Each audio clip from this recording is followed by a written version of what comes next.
our way to see Indian Horse. Woohoo! We're very excited. Yes, we are. This is salsa, by the way. Oh, we're gonna get hit by a car. We're gonna get hit. We're gonna get hit. All right, we'll tell you how it is after.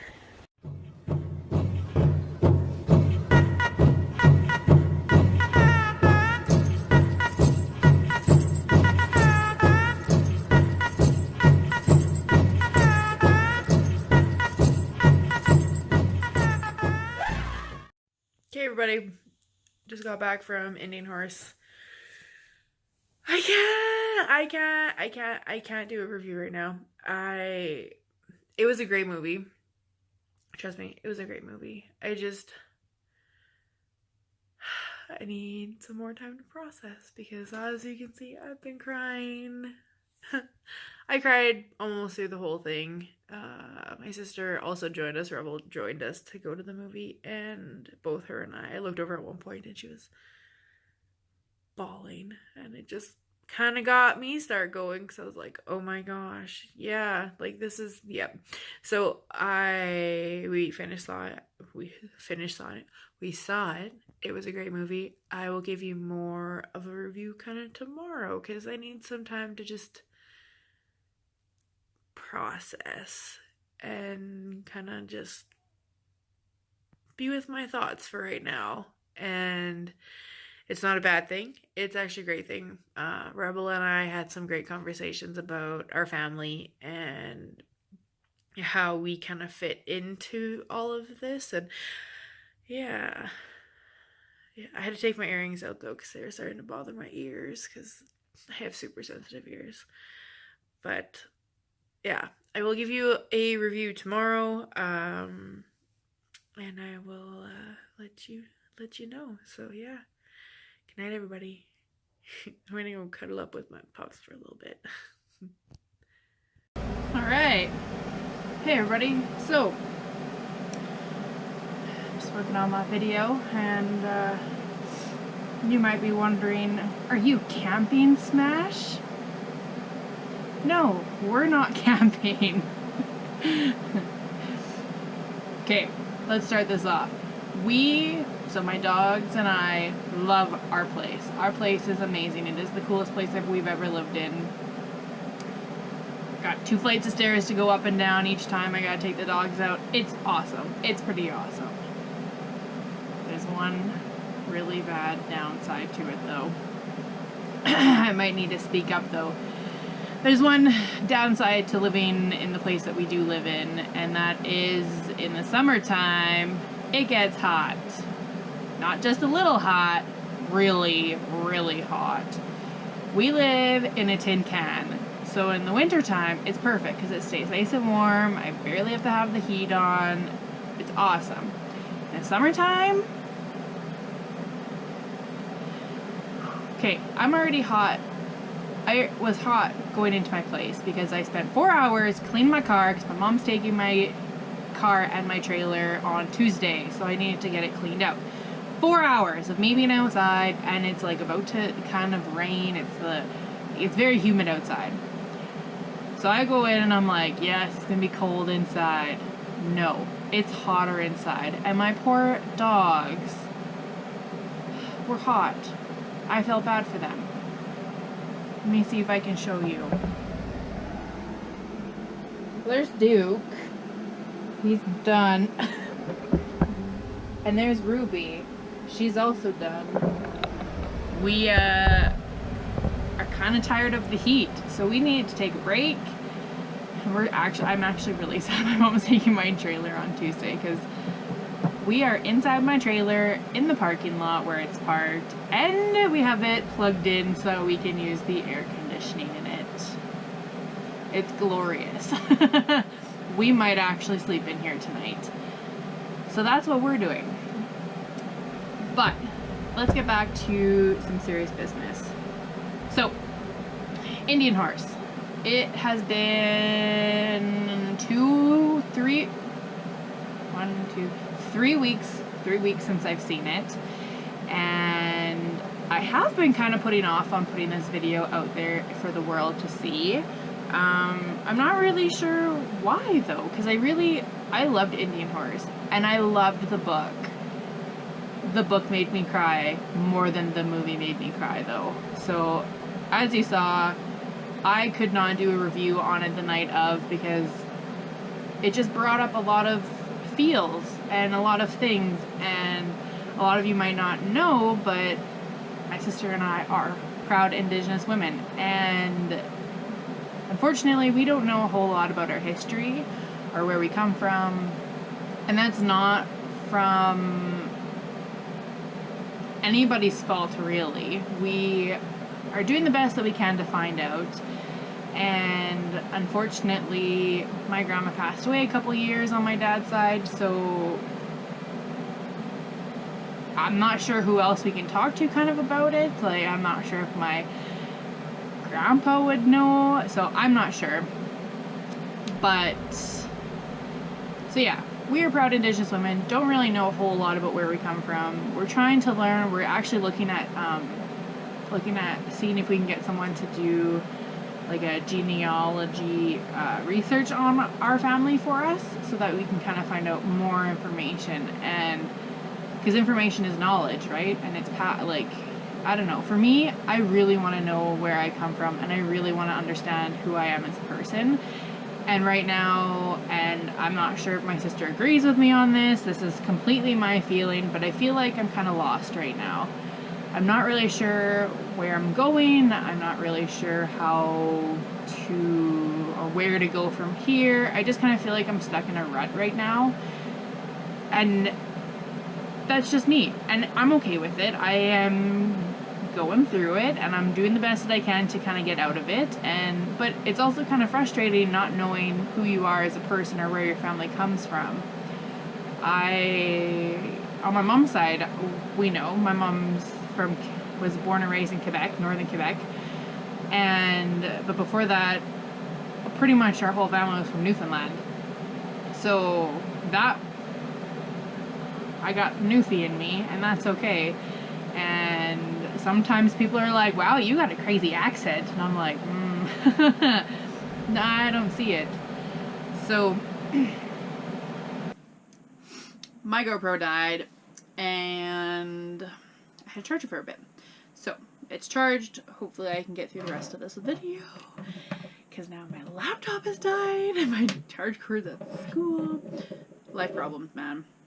First world problems. Anyways, so we went and saw Indian Horse, and obviously it affected my sister and I, Rebel and I, and I can't talk on her behalf, but I know for me, I was just sad. I'm sad that it happened, and I'm sad that this may have happened to some of my relatives. And like I said, I'm not sure. I really have no idea, but the idea of it possibly even being that like a great grandma or a great aunt somewhere down the line had to go through that, it makes me sad. And some people would be like, wow, why would you be sad? You don't even know them. Well, we're family, so yeah, it affects me. And yeah, it makes me a little sad, because they deserve better than that, and they shouldn't have been assimilated or tried to be assimilated. And yeah. So it's about a little boy whose family is in the bush hiding so that him and his brother don't get taken away from residential schools. His brother had already been to residential schools. His brother turns up being sick. Some stuff happens. I don't want to give you everything that happened, because I obviously want you to go and see it. But it is a great movie, and I want you to know why it's a great movie, because it's fabulous. It is fabulous. So, something really bad happens, and something else really bad happens, and then this boy ends up finding his way to residential school. And in the movie, they kind of sugarcoat it a little bit. So I definitely recommend that you all read the book, because in the movie they sugarcoat it a little bit. They didn't put in some of the things that happened. They did make one of the scenes a little bit more gruesome than what it was. That's just Duke drinking his water. In one of the scenes in the movie, they did make it a little bit more, like, gruesome-ish, but it didn't happen that way in the book. And I mean, for everything that they did take out to put that in was just like, mind blowing. Like, it was just, oh, it was so sad. It was really so sad, because I'm sure that's how a lot of people who went to residential schools felt. And yeah, I really enjoy that they actually use First Nations people to act this out. Unlike some Hollywood movies that find the Tannis people that they can find, and those are their First Nations people. Twilight. And I liked Twilight when I was a kid. Now I'm just like, you could have done better, Twilight. You could have done better. Anyways, so I liked it that they used First Nations people as the actors and actresses. I liked how they followed the book for the most part. It did follow it to, it was pretty good following the book. There were parts that were cut out, obviously, because if you follow a book like word for word, the movie is going to be like 10 hours long. It's going to be forever. So I like the way that the parts that they used, I think they got their message across very clearly. I also read a news article about Indian Horse when it first came out, about how the boy Saul, little Saul, the boy Saul, when he first got to residential schools, he legit had long hair in real life. And I'm not sure if y'all know, but having braids in First Nations culture is a huge deal. It's a big deal. For some people, you don't cut your hair, and if you do, or if you lose some of your hair, there's a ceremony that goes with it. If you're putting your hair outside, there's a ceremony to go with it. So to cut off your braids, huge deal in First Nations culture. And so I read this news article about how they actually had, they had a ceremony for little Saul. I forget what his real name is. They had a ceremony for him, like before they cut his hair, they did the scene, and then they finished the ceremony after that scene. So they only did that one scene, and then they did like the ceremony kind of around it. And so the hurt and the upset and all the emotions that you're seeing on his face are real emotions, because cutting your braids is a huge deal in First Nations culture. So this movie, so with the energy trauma, this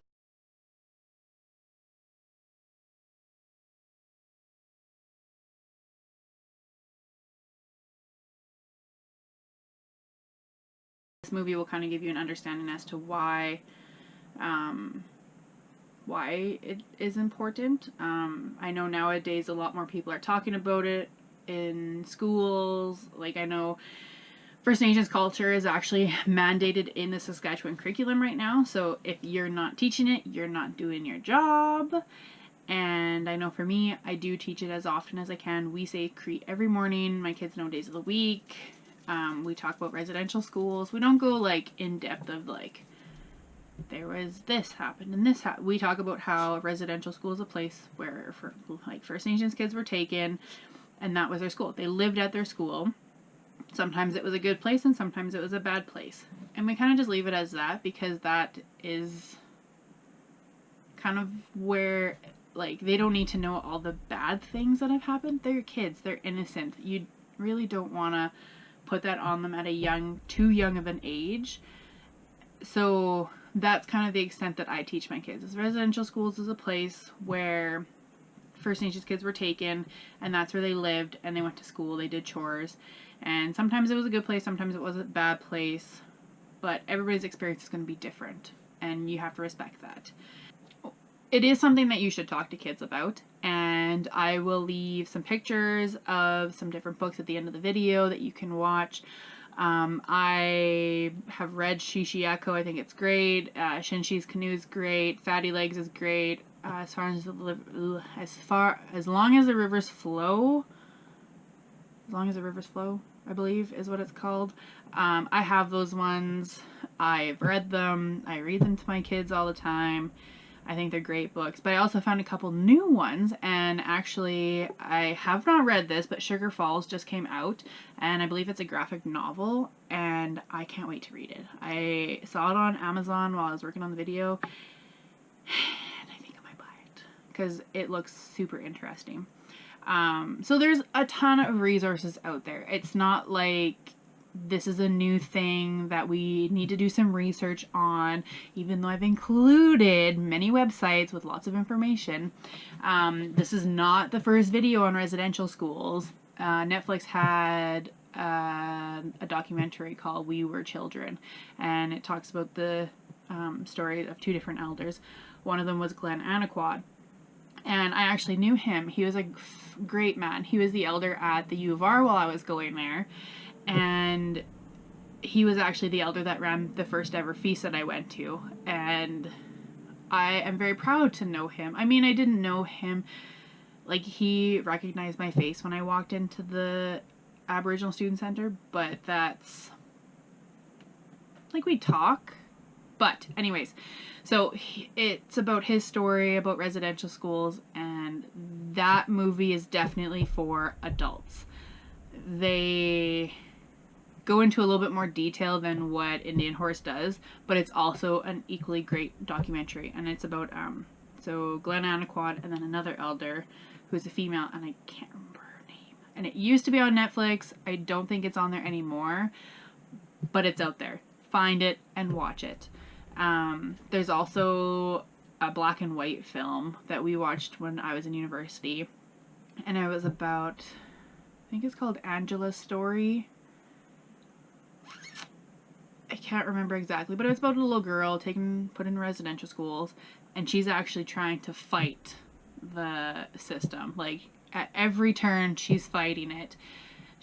One of her friends, I remember this, one of her friends started her moon time, and so you do a ceremony for that. And they snuck into the attic, I believe, and they were trying to do this ceremony to try, and it's crazy how, as a young person, she knew that in order to keep culture alive, she'd have to practice those ceremonies, right? Because when I was doing some research, it looked like it started in like 1880 was kind of the first kind of start of residential schools, and it went all the way to 1996.